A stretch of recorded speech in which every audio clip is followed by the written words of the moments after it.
This edition of Radio Stone Update is sponsored by Quantra, manufacturers of quartz surfaces made with up-to-the-minute Italian technology in yet another brand-new state-of-the-art factory. Learn more at www.quantra.in. Hi, I'm Kay Shipper with the latest in hard surfaces industry news from Radio Stone Update. California's latest effort to address the rapid rise of silicosis cases among stone fabricators is moving forward. Last week, Senate Bill 20, entitled the Silicosis Training, Outreach, and Prevention, or STOP Act, was approved in a 37-0 vote in the California State Senate and sent on to the State Assembly. The bill, submitted by State Senator Carolyn Menever in early January, is on the behalf of workers in her San Fernando Valley district, which was named Ground Zero for cases by the County of Los Angeles Department of Public Health. Senator Menevar noted that the San Fernando Valley continues to be the epicenter of silicosis cases in California. Quote, even after Cal-OSHA adopted new permanent rules, cases continue to be on the rise. In fact, since I introduced the bill, over 60 new cases have been identified, end quote, she said. Senate Bill 20 would require the California Department of Industrial Relations, the DIR, to adopt a training program of best practices related to fabrication activities, develop a certification process for fabrication shops which reinforces Cal-OSHA's safety standards and requires workers to undergo a Department of Industrial Relations training program, and begin issuing 3-year certificates to fabrication shops that meet DIR's certification criteria. SB 20 is expected to be referred to the Assembly Labor and Employment Committee, where it would face a public hearing as early as late this month. This edition of Radio Stone Update is sponsored by Quantra, manufacturers of the world's toughest, most beautiful quartz surfaces made with up-to-the-minute Italian technology in yet another brand new state-of-the-art factory. Quantra's quartz surfaces come in over 80 stunning designs in 3 sizes with every customization possible. Choice of thickness, cut-edge profiles, polished, super-honed, brushed and other finishes, from slabs to cut-to-size countertops and all the way to prefabs. You name it, Quantra does it. And now, Quantra launches the world's first range of seamless, one-piece molded quartz sinks and basins, made with Quantra's own exclusive proprietary technology, unique in all the world. Speed, quality, commitment, that's Quantra. To know more about the world of Quantra, come visit www.quantra.in. In response to the growing number of silicosis cases in California, the Los Angeles County Board of Supervisors proclaimed June as Silicosis Awareness Month. Through May, the California Department of Public Health, the CDPH, reported 322 cases of silicosis in the state, which has led to 31 lung transplants and 15 deaths. More than half of those cases have been in Los Angeles County, with the San Fernando Valley bearing the brunt of the disease. The bulk of those cases have come in fabricators who cut, grind, and polish engineered stone slabs. The man-made materials produce a fine crystalline silica dust which can cause lung inflammation and scarring when inhaled. There is no cure for silicosis. The only treatment is a lung transplant, which on average extends a person's life by 6 years. The motion approving June as Silicosis Awareness Month was spearheaded by Supervisors Lindsay Horvath and Hilda Solis. Horvath noted that the goal of the designation is more than just making people aware of what the disease is and how they can be exposed to it. Quote, we also want them to know what they can do to protect themselves and what we are doing to protect their health and invest in treatment and care, unquote, Horvath said. 2 years ago, the supervisors invested $500,000 in an intervention outreach and education program. They have also worked with the county's Departments of Public Health and Health Services to make sure testing is available. Supervisor Horvath says LA County officials are looking into information and research regarding restricting the allowable silica percentage in engineered stone as a potential solution, and many manufacturers are beginning to offer low silica engineered stone. Quote, "While I appreciate that people want to have beautiful things in their homes and in their businesses, we also need to protect people's lives and safety, and we shouldn't be putting people in harm's way to achieve that," end quote, Horvath said. Marmomac 2025 is in the early stages of preparing for its 59th edition, set for September 23rd through 26th in Verona, Italy. This year's event will emphasize materials, technology, and culture. As Europe's premier international event for the natural stone supply chain, more than 1,400 exhibitors from more than 50 countries are expected, along with more than 50,000 stone professionals from 150 countries. Verona Fieri president Federico Briccolo, the show's producer, noted that Marmomac is the international stage where natural stone became business, culture, innovation, and relationships, as stone is one of the flagship industries of Made in Italy. Quote, "This achievement is the result of a system-wide project involving companies, production districts, institutions, and associations, such as the Ministries of Made in Italy and Foreign Affairs, as well as Confindustrio Marmomacchine," end quote, Briccolo said.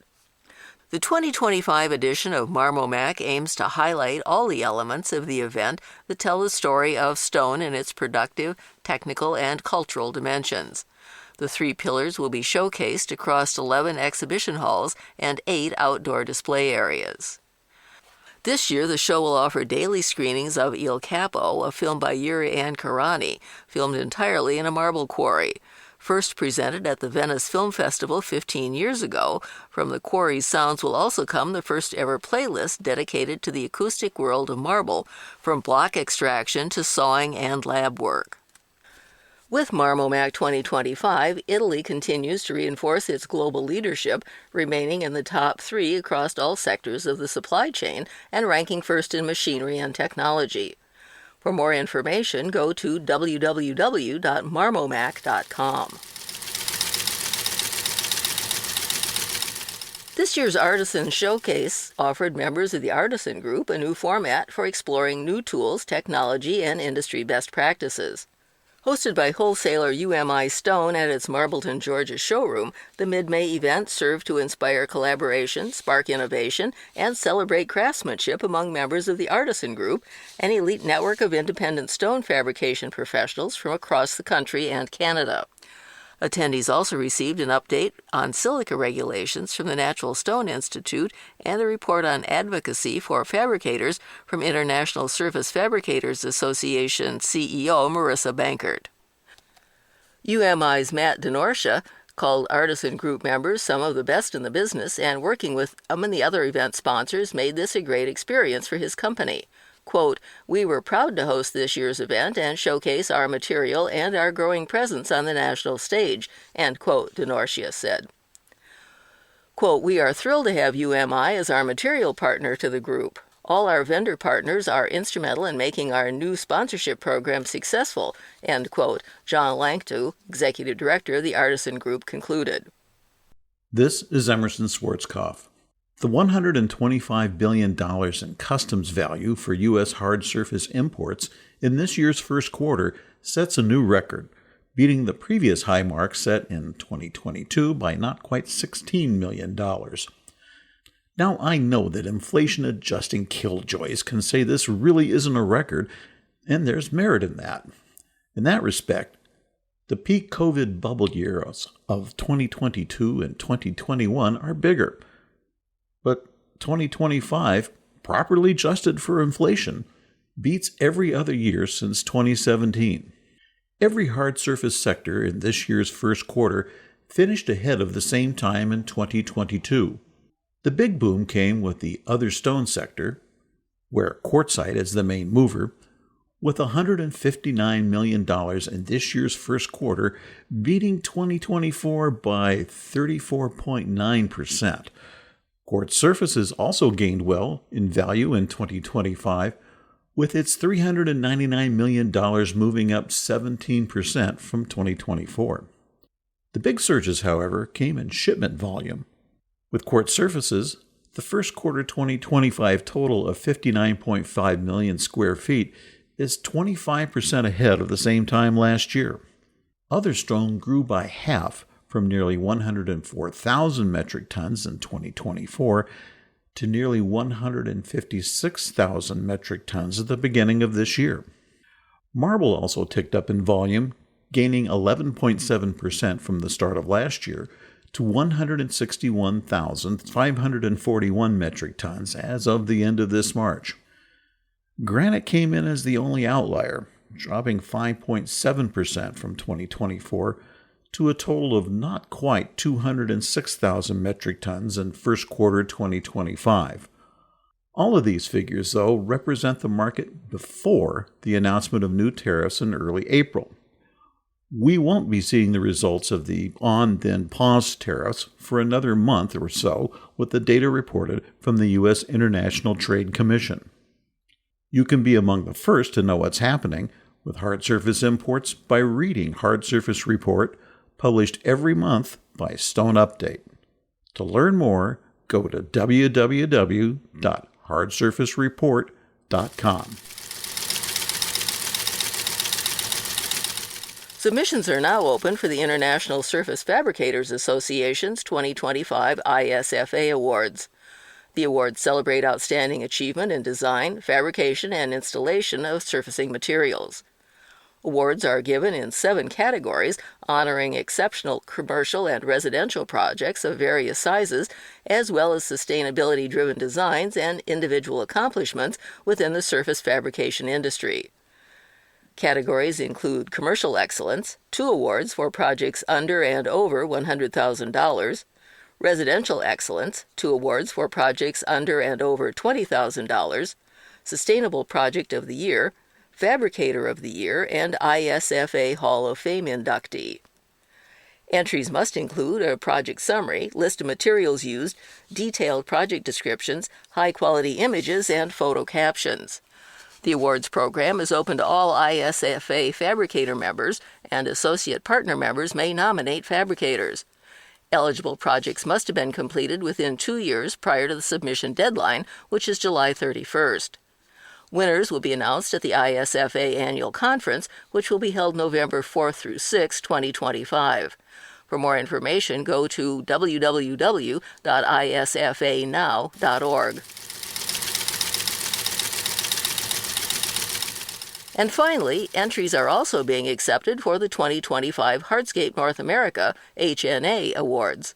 Award categories include Porcelain Paver Pavement, Adhered Thin Veneer, Combination of Hardscape Products, Natural Stone Pavement, Outdoor Living Features, and Vintage Installation. Each entry will be evaluated by a panel of industry experts based on design excellence, quality of construction, craftsmanship, compatibility with related materials and systems, and achievement of project objectives. The show is sponsored by the Concrete Masonry and Hardscapes Association. Robert Thomas, Association President and CEO, says, quote, "This program not only recognizes technical expertise and design ingenuity, it also showcases how hardscape installations enhance the built environments across the U.S. and Canada," end quote. Entries will be accepted through August 13th. The awards will be presented during the Hardscape North America show on October 22nd through 24th at the Kentucky Exposition Center in Louisville, Kentucky. The show is endorsed by the Natural Stone Institute and the Brick Industry Association. For complete entry guidelines, submission requirements, and to learn more about the 2025 HNA Awards competition, go to www.hardscapena.com/HNA Awards. Remember, our online newsletter, Slab and Sheet, is available on alternate Wednesdays. For a transcript of this broadcast, go to www.radiostoneupdate.com. I'm Kay Shipper for Radio Stone Update, and we'll see you here again soon.